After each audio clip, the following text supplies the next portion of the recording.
dit à Bali, Om Swastiastu, ça veut dire bienvenue. Donc je suis Eric Grand, je suis le directeur fondateur d'Oasis Voyage Expérience en Conscience, une agence spécialisée dans le voyage initiatique, et j'ai le plaisir de voir que cette agence va fêter ses 10 ans en 2017. Et l'un des tout premiers voyages initiatiques que j'ai organisé, ça a été Bali. Et j'ai eu le bonheur d'aller sur cette île peut-être une vingtaine de fois. Et ça a été, pour moi, c'est une terre de ressourcement personnel. Et du coup, j'ai eu plaisir à la programmer et à la reprogrammer.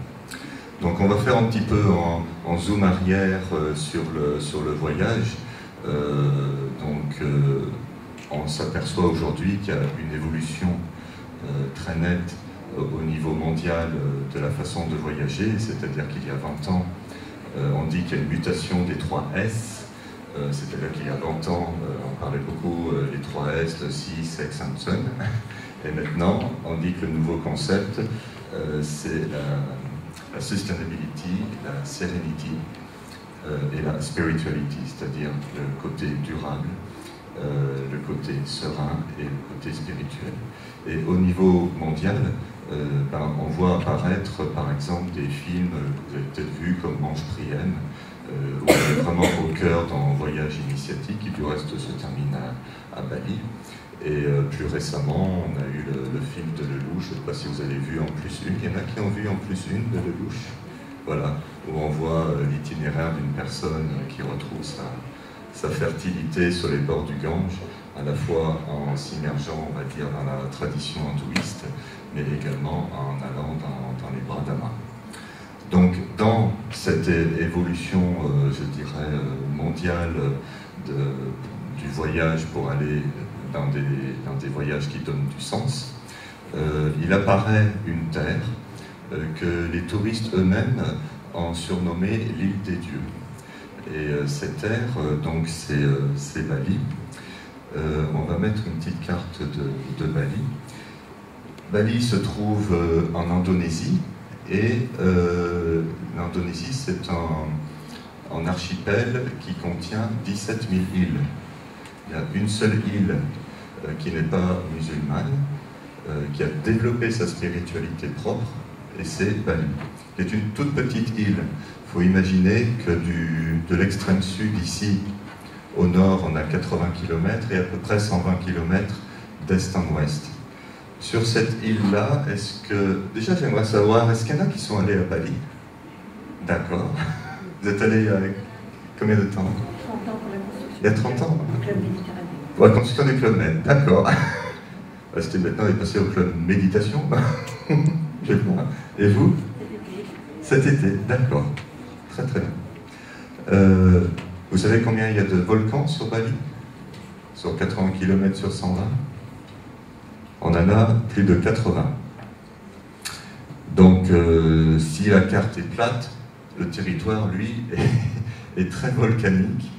Et en fait, on a un volcan qui est très important dans la spiritualité balinaise, c'est le mont Agung, qui culmine à 3042 mètres, qui est ici.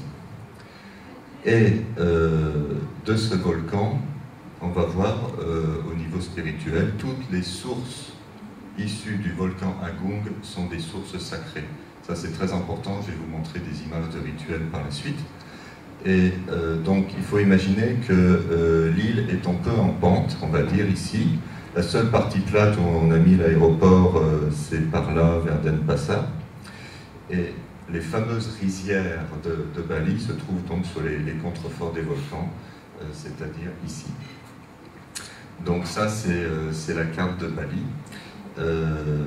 Et en fait, il s'est développé sur cette île-là on va dire une sagesse spirituelle qui est imprégnée d'hindouisme, on va dire à 80%, de bouddhisme à 15%, et d'animisme à 5%. Ce qui fait que ça fait une spiritualité assez unique et qui en fait a la singularité d'être collective. Ça c'est très très important. Vous allez voir dans les images que je vais vous montrer, à Bali, on ne médite pas seul dans son coin sur son zafou, c'est toujours une histoire collective. Et le collectif commence par des cérémonies et des rituels qui peuvent se faire déjà en famille, qui se font avec le village ou qui se font sur l'île tout entière. Donc en fait, le petit bébé balinais, dès qu'il arrive sur la terre balinaise, il va rentrer dans ce qu'on appelle un continuum de pratiques spirituelles, c'est-à-dire on est toujours entre deux cérémonies à Bali.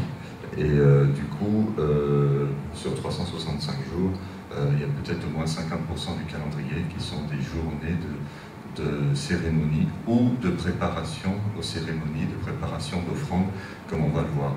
Donc finalement, il y a une pratique spirituelle qui est très très forte et qui est le ciment social de l'île. Donc ça, c'est très intéressant d'aller à Bali pour ça, parce qu'on peut se rendre compte de ce que peut devenir une société dont le lien principal entre les êtres et la spiritualité. Ça, c'est très très intéressant. Donc, je vais suivre mon plan. La spiritualité balinaise se base sur une philosophie qui s'appelle le Tri-Ita Karana. Tri, ça veut dire trois. Ça veut dire on fonctionne toujours sur la Trinité. Les temples ont trois parties. Donc la partie d'offrande, la partie de purification, la partie de bénédiction, là où il y a le grand prêtre. Et ces trois parties représentent chacun en niveau relationnel. Première partie, la relation à soi et aux autres qui renvoie aux valeurs comportementales. La deuxième partie, c'est la relation à l'environnement et donc les valeurs matérielles. Troisième partie, la relation au divin, donc les valeurs plutôt éthiques. Donc je vais vous montrer quelques photos et des petits clips vidéo de 2-3 minutes qui sont assez brefs. Ce qui est important de comprendre quand on est à Bali, c'est qu'on est sur une séquence qui est omniprésente, qui est premièrement offrande, deuxièmement purification, troisièmement bénédiction, et en option, si je peux dire, rencontre avec les guérisseurs. Donc on va en parler. Donc quand nous arrivons à Bali, on commence par une offrande que l'on va confectionner. Après, on va se purifier. Et ça, c'est tout en rituel très très complet. Et après, on va recevoir les bénédictions. Alors, avant de rentrer dans le détail, on a une vidéo qui doit s'appeler Bénédiction et purification.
la jolie musique de gamelan et les petites clochettes, c'est ravissant.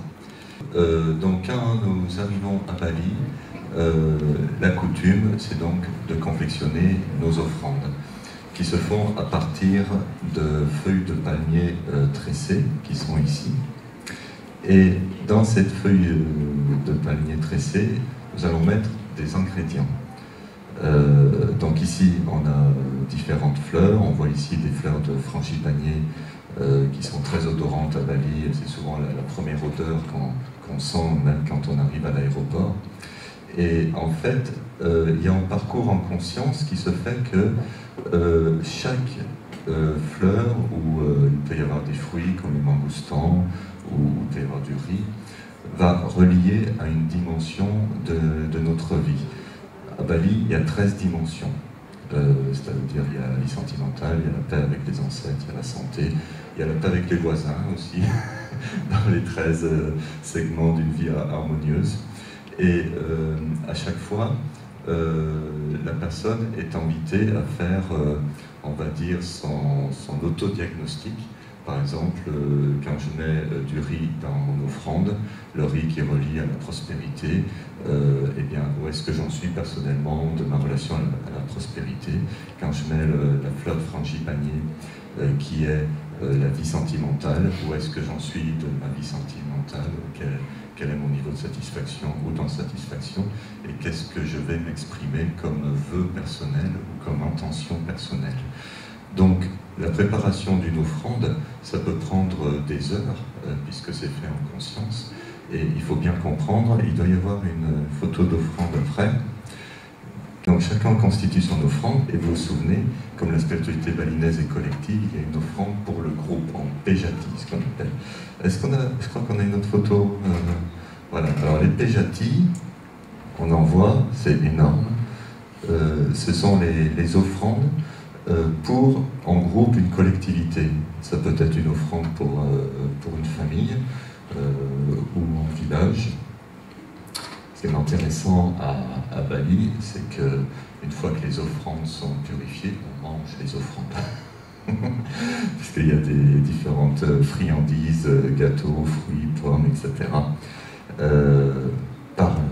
Par là même, on rentre dans un mandala, je dirais, avec la vie, où je fais sortir de moi mon intention en remplissant cette offrande. Je vais la purifier et la faire bénir par le grand prêtre, et après, je la réabsorbe, je la réintègre à l'intérieur de moi-même. C'est très intéressant, je trouve, comme processus. Donc, une fois que les offrandes sont faites, on va passer à la purification. Alors, voilà, par exemple, nous, comment nous y prenons. Ça, c'est des photos du premier jour quand nos groupes arrivent à Bali. Et il y a toute une petite pédagogie qui est donnée pour savoir un petit peu les us et coutumes comportementales dans les temples, ce qu'il faut faire, ce qu'il ne faut pas faire. Et en particulier, il y a des codes vestimentaires assez précis. Donc ici, on a le groupe avant la purification, c'est-à-dire on voit que cette partie-là, qu'on appelle le sarong, qu'on peut appeler le pareo dans d'autres pays, est toujours blanc, puisque les gens vont aller se purifier. Il y a une ceinture, chez les hommes, chez les femmes aussi, et les femmes portent ce qu'on appelle une kebaya. C'est ce chemisier très, très fin. Et les hommes portent un udan pour contenir les pensées. Alors je ne sais pas pourquoi les hommes doivent plus contenir leurs pensées que les femmes à Bali, mais en tout cas, c'est comme ça que c'est. Voilà, voilà. Et pardon. Et donc ici, en particulier, on voit Wayan, qui est notre partenaire balinaise qui accompagne avec bonheur tous nos groupes. Ça fait maintenant 10 ans qu'on travaille avec elle et elle a appris le français au contact des groupes Oasis, avec devant sa fille Tara. Et il y a aussi son mari qui est en français, qui s'appelle Patrick, qui a dû prendre la photo. Voilà, voilà. Donc du coup, ça c'est le premier jour où on apprend effectivement toutes ces codifications. Et après, on va se purifier. Alors c'est incroyable à quel point les balinais, quand ils accueillent des occidentaux, tout de suite ils ont envie de les mettre dans les eaux sacrées pour les purifier. Vous allez voir. La purification, ça c'est quelque chose. Cela se fait dans un temple qui s'appelle Tirtha Ampul. Non, excusez-moi, c'est Tirtha Ganga. Tirtha veut dire source en balinais, Ganga ça veut dire le Gange, par allusion à l'eau sacrée, l'eau bénite. Et ce temple de Tirtha Ganga, il est justement sur les contreforts du mont Agung, et on va le voir sur d'autres photos, il y a 13 sources qui se jettent dans son bassin où nous allons nous immerger. Donc avant l'immersion, il y a tout un rituel de préparation. Donc on est tous en sarong blanc, prêts à aller dans l'eau. Et là, on fait toujours ça la veille de la pleine lune, selon la tradition balinaise. Donc c'est pour ça que dans nos voyages, on calcule les dates de nos voyages en fonction des pleines lunes pour que la purification ait lieu le premier ou le deuxième jour en arrivant sur place. Donc là, au préalable, il y a récitation de mantras assez simples et puis il y a aspersion d'eau bénite. Je ne sais pas si vous avez vu là sur le petit clip avant, le grand prêtre qui fait de l'aspersion, toujours par 3. Si vous êtes rendu attentif à ça, il asperge 3 fois la tête de la personne et la personne boit 3 fois de l'eau bénite. Donc on fonctionne toujours par 3. Cette trinité va revenir constamment. Est-ce qu'on a une autre photo? Voilà. Donc ici, on va déposer nos offrandes chargées de nos intentions. On garde la grande offrande qu'on appelle le Pejati, l'offrande collective. Et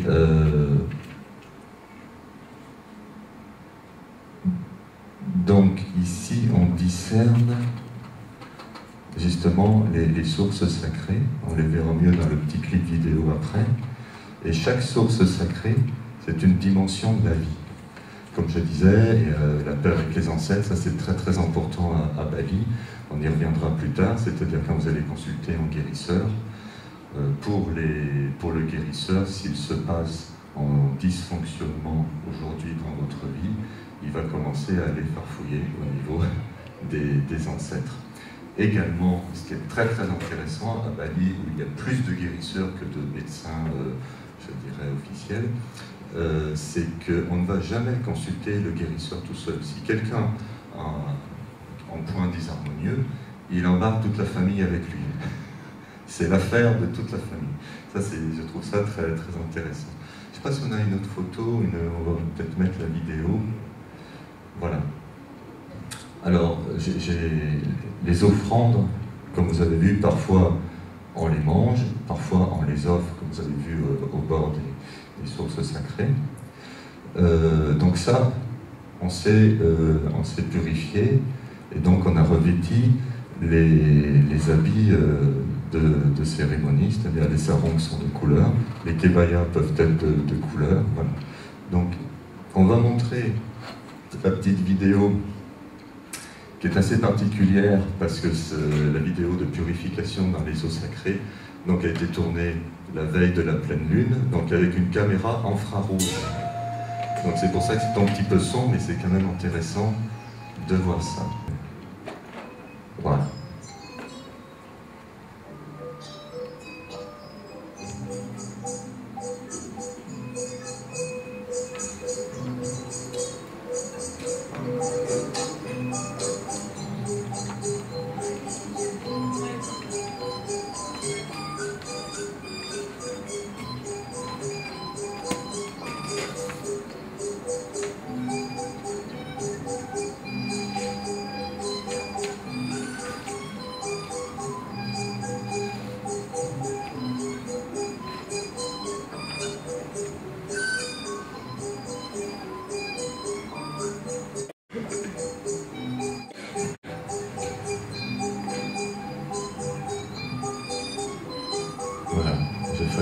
commentaires en même temps. Vous discernez? Donc 3 aspersions. Là c'est Patrick, donc notre partenaire balinais, qui guide les personnes de notre groupe.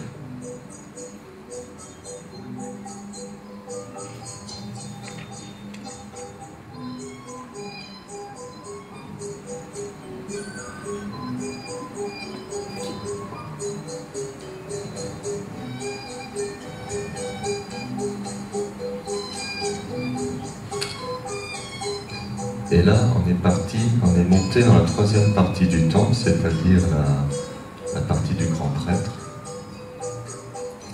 Et tout le monde est tourné vers le volcan Agung. Donc le grand prêtre tourne le dos à l'assemblée. Il fait ses psalmodies. Je vais vous raconter juste une petite anecdote que j'ai vécue quand je suis allé à Bali pour la première fois en 2005. J'avais pris un hôtel à Ubud, dans la Monkey Forest, qui est la rue principale, et je prenais mon petit déjeuner juste vraiment presque sur le trottoir, et devant moi il y avait une voiture j'ai rapidement compris donc que c'était un taxi, parce que c'était pas très identifié, et pendant tout le temps que j'ai pris mon petit déjeuner, peut-être une demi-heure, j'ai vu le propriétaire de la voiture nettoyer physiquement la voiture, mais avec beaucoup de soin, passer partout, les rétroviseurs, les vitres, etc. Et après, il a confectionné son offrande. Parce que tout ce que l'on met dans les offrandes, il y en a partout à Bali, dans tous les marchés, vous avez des tonnes et des tonnes de pétales de fleurs, de riz, de fruits, de mangoustans, etc. Donc il a confectionné sa corbeille d'offrande, il a posé sur le capot de la voiture, il a mis en bâtonnet d'encens, et comme vous avez vu le grand prêtre dans la première vidéo, il a fait ses récitations de mantra. Là, je vous le résume en quelques phrases, mais tout ça, ça a duré une demi-heure. Tout ça pour que sa journée soit placée sous les meilleurs auspices, que son service soit bon, que les clients soient satisfaits. Et en fait, à Bali, la plupart des Balinais qui suivent les traditions, même dans les zones touristiques, font ces offrandes-là. C'est-à-dire dans les hôtels, vous pouvez avoir une corbeille d'offrandes quand vous ouvrez votre chambre le matin, qui est posée par terre, pour que votre journée soit bonne. Et si vous êtes parmi les premiers à prendre votre petit déjeuner, vous allez voir le personnel de l'hôtel qui a des hôtels AUTELS un peu partout dans l'hôtel, et qui va déposer les offrandes, mettre des bâtonnets d'encens et faire des mantras. Ça, c'est vraiment la pratique que l'on voit partout à Bali. Et du coup, à mes yeux, cela représente vraiment le ciment social de cette île. On va aller un petit peu plus loin dans la partie, on va parler un petit peu des guérisseurs. Ça, c'est très intéressant. Parce que chez les guérisseurs balinais, c'est chez eux que j'ai rencontré à la fois le plus de douceur et le plus de connivence avec l'invisible. Et ça m'a beaucoup appris. Il doit y avoir une vidéo qui s'appelle Guérisseur Guédéraï.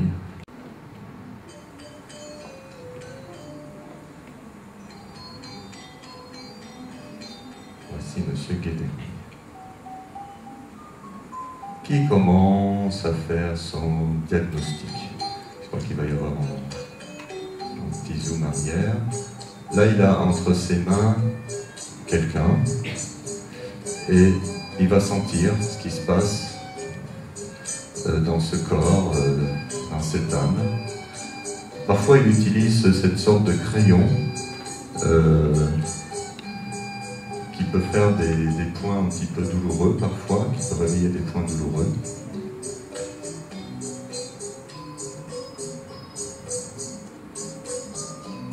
Voilà. petit arrêt sur image, si tu peux revenir juste un petit peu avant. Parce que je sais ce qui s'est passé, voilà, par là, c'est bon, l'image n'est pas très nette, mais c'est pas forcément trop gênant. En fait, là, il est intervenu sur la personne, et c'était moi qui filmais. Et effectivement, quand il a fait son diagnostic, la personne a bondi quand il a appuyé sur un certain point dans l'orteil. Et là, c'est son grand plaisir, il réappuie sur le même point, et la personne ne bouge pas du tout. C'est vraiment la preuve avant et après, quoi. Il est assez rigolo de faire ça. Alors, on va... Voilà, ça c'est une dame. C'est un petit miracle qu'on a filmé là, on ne s'en rend pas compte, mais je vais vous raconter l'histoire. Et je remercie cette dame qui me permet de montrer cette vidéo, parce qu'il s'est passé quelque chose d'assez fort. Cette dame-là, qui s'appelle Janine, donc l'agence est installée dans la campagne lyonnaise, l'agence Oasis, et puis cette dame-là habite à 2-3 villages à côté. Et ça faisait peut-être 3 ans qu'elle téléphonait en me posant quantité de questions sur le voyage à Bali. Et du coup, je répondais à ces questions, mais c'était juste sans fin, quoi. Il y avait toujours une question qui apparaissait. Et en particulier, je me souviens, elle avait porté son attention sur tout ce qui était les conditions particulières de l'assurance. Vous savez, les petites lignes là qu'on lit jamais. Elle les a lues.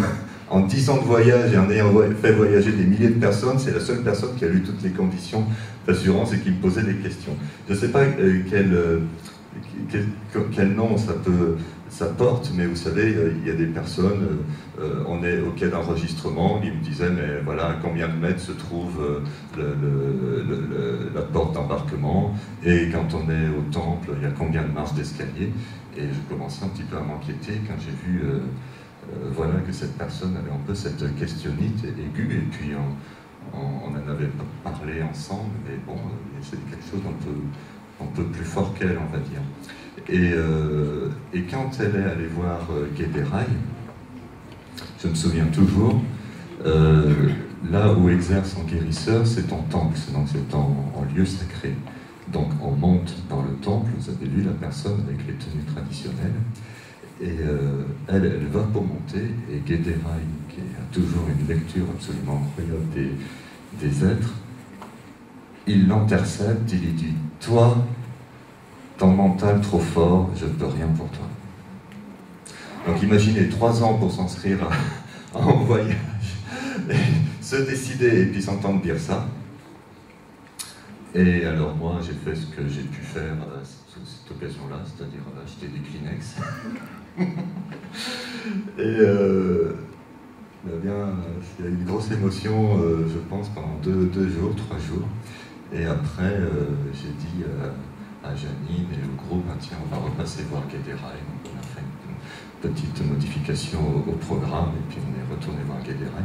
Et là, il l'a pris, et c'est ce qui a été filmé. Et en fait, ce qui m'étonne beaucoup chez les guérisseurs, c'est qu'ils ont une balinais, c'est qu'ils ont une capacité d'intervention très très différente d'une personne à l'autre. Et autant avec une personne, le guérisseur va peut-être intervenir pendant 2 minutes, autant la personne d'après va lui dire, ben voilà, on va faire pendant 3 jours des offrandes dans tel temple de l'île, autant avec la 3e personne, il va dire, ben voilà, il faut que tu reviennes avec ta fille ou ta mère, ou je ne sais pas quoi. Mais j'ai été très très surpris de voir de quelle manière les guérisseurs interviennent de manière très très très différente. Et du coup, sur la vidéo, je l'ai vu faire une intervention que je n'avais jamais vue. Il a travaillé avec la salive. Je ne sais pas si on s'en rend bien compte. Avec certaines herbes spéciales, il a projeté donc la salive sur les tempes de Janine. Et ça a eu en effet absolument incroyable. C'est-à-dire que dans le groupe, on avait verbalisé ça. Tiens, Janine, tu poses des questions. On entretenait on va dire une énergie légère et joyeuse autour de ça. Et on en était venu à dire à Janine, mais tiens, t'as pas une question là, qu'est-ce qui se passe? Tu poses plus du tout de questions. Et à la fin du voyage, il y a un grand prêtre qui lui avait donné une grande couronne de fleurs. Et on l'avait baptisé la vétérane de la sagesse, quoi. Donc, c'est un petit miracle que vous avez vu, quoi. Ça n'a l'air de rien comme ça, mais c'est vrai qu'il y a eu en avant et en après dans la vie de Janine. C'est vrai que Guédéraï, je l'ai vu pendant plusieurs années. Là, ça fait 3 ans que je ne suis pas retourné à Bali. Et je sais que la dernière fois, c'est pareil, avant que je monte sur la partie sacrée du temple, il m'a dit « Toi, tu as encore trop travaillé, tu n'as pas pris assez de vacances et t'es parti. » Et donc, il m'a un peu rééquilibré là-dessus. Voilà un petit peu des choses sur Bali. Il me reste encore quelques minutes. J'aimerais vous montrer un nouveau rituel. C'est un rituel particulier qui s'appelle Satvika. C'est un rituel qu'on fait au lever du soleil parce que selon la tradition balinaise, au lever du soleil, c'est là où l'énergie est la plus pure.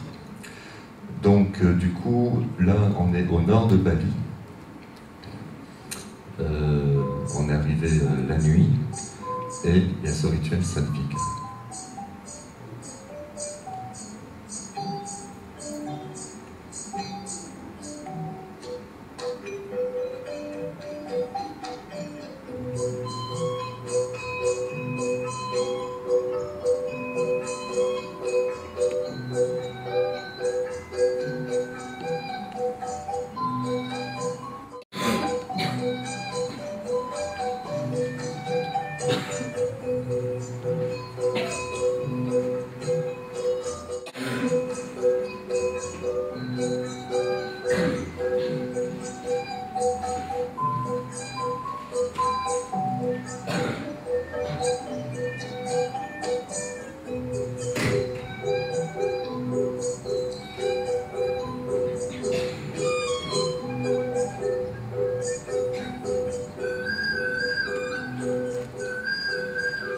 Nettoyage énergétique déjà avant l'immersion.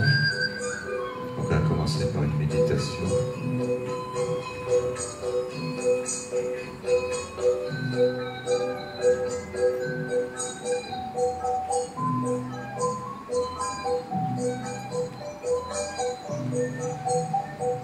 Et l'immersion.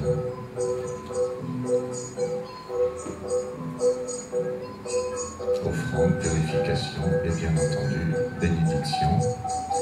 1 fois, 2 fois, 3 fois, vous vous souvenez, relation à soi et à l'autre, relation à l'environnement, relation au divin.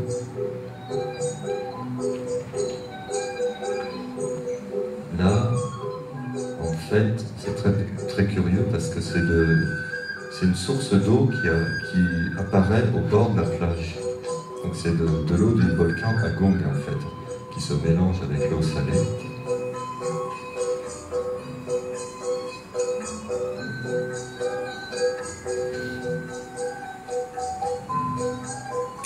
Bénédiction, et puis après on revêt les habits traditionnels de fête avec les couleurs, ou blanc, ça dépend du goût de chacun. Et tout le monde regarde le grand volcan. Voilà, 1 fois, 2 fois, 3 fois.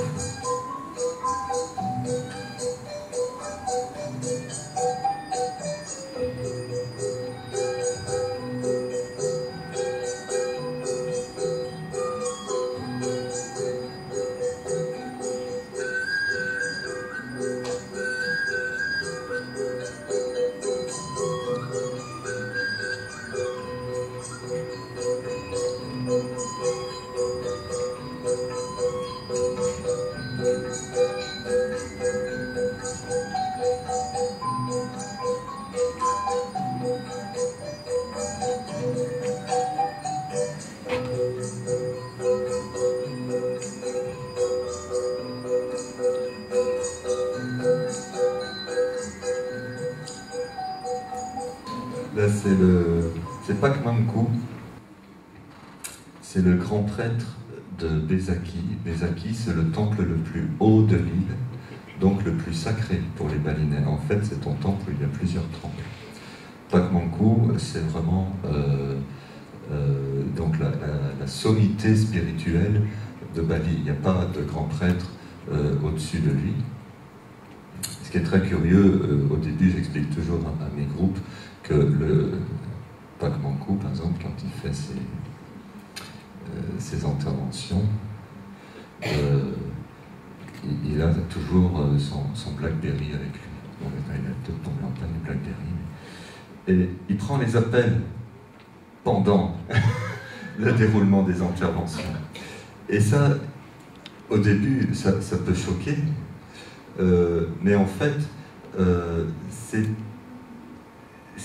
que la spiritualité et le matériel sont très intégrés dans la vie au quotidien. C'est-à-dire, la spiritualité est partout dans la vie au quotidien, et la vie au quotidien peut exister pendant les rituels. Et ça, c'est très surprenant. Et du coup, ça se fluidifie au bout de quelques péripéties comme ça pour nos groupes. Après, les gens comprennent qu'on intègre vraiment tout ce qui arrive dans la vie. Voilà. Et donc ici, on voit une photo de Bezaki. Voilà. Donc il y a plusieurs temples ici, et là on a la chance d'avoir juste un peu le cône supérieur du volcan Agung, c'est-à-dire Bezaki doit être à plus de 2000 mètres et le volcan à 3000. Donc c'est un lieu où il y a possiblement des milliers de Balinais qui vont se rendre. Je disais, il y a des cérémonies toujours collectives, la famille, le village, et de temps en temps, il y a toute l'île. Ça peut paraître bizarre, mais ils font,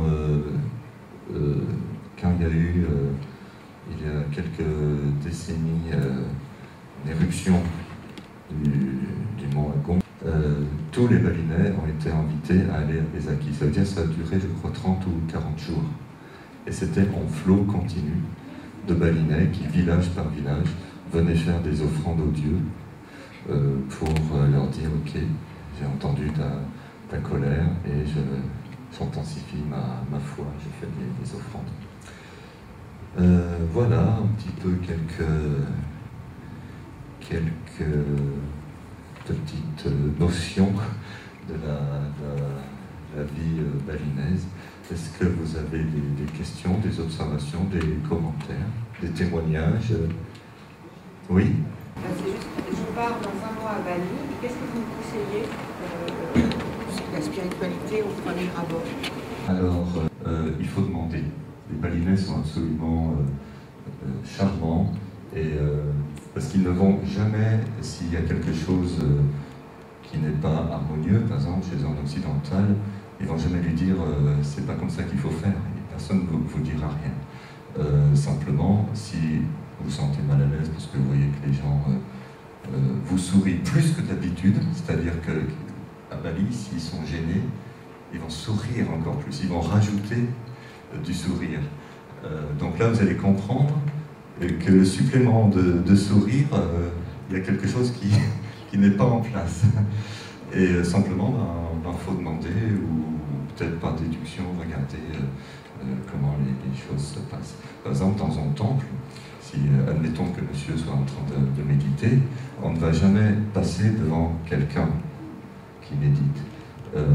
Si je dois passer devant, je vais me mettre accroupi, et avec la main, je vais frôler le sol pour dire « je ne rentre pas dans ton espace énergétique ». Vous allez le voir constamment à Bali, constamment. Les gens autour de vous, si vous êtes assise dans un temple, ils vont faire ça.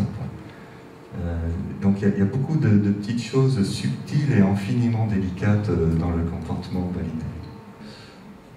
Voilà.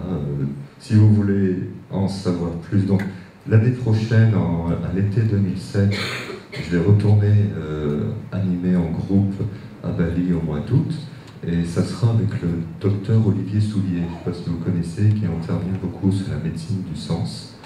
on va faire en voyage spécial là-bas. Sinon, nous, on propose 4-5 voyages par an avec des petits groupes de 15-20 personnes qui sont donc reçus par nos grands prêtres qui aiment beaucoup recevoir nos groupes. Ça a été tout un travail dans la construction du voyage de préparer d'un côté les Occidentaux, que l'on envoie là-bas, et également de bien relationner avec les guérisseurs. Et j'aime beaucoup ce travail que je fais, qui est un peu de mettre en reliance des êtres de cultures différentes. Pour moi, c'est la nourriture profonde du voyage, c'est-à-dire vraiment d'aller là, dans des espaces que l'on ne connaît pas, puisque dans ces espaces que l'on ne connaît pas, il y a une poche de croissance, une poche de connaissance de soi, de connaissance de l'autre, une poche d'évolution personnelle et spirituelle. C'est ce qui remplit ma vie, c'est ce que j'ai le bonheur de partager avec mon agence de voyage. Si vous voulez plus rencontrer l'équipe ou me rencontrer, notre stand est juste à côté, là, le stand N3, N comme Noémie 3, c'est juste le hall B à côté. Et puis on continuera à vous parler de nos voyages et de toutes les autres destinations qu'on fait. Il y a une grande préparation avant de partir ou... Non. Nous, on vous envoie un petit dossier de préparation qui fait 3-4 pages. On vous dit surtout, partez léger. Voilà. Je vous encourage à aller à Bali, avec Oasis ou pas, peu importe. Mais allez à Bali, allez découvrir cette île-là. Voilà. Comment on termine à Bali? On dit Om Shanti, Shanti, Shanti. Shanti, ça veut dire paix. Il y en a 3. Cœur, corps, esprit. Alors merci beaucoup de votre attention.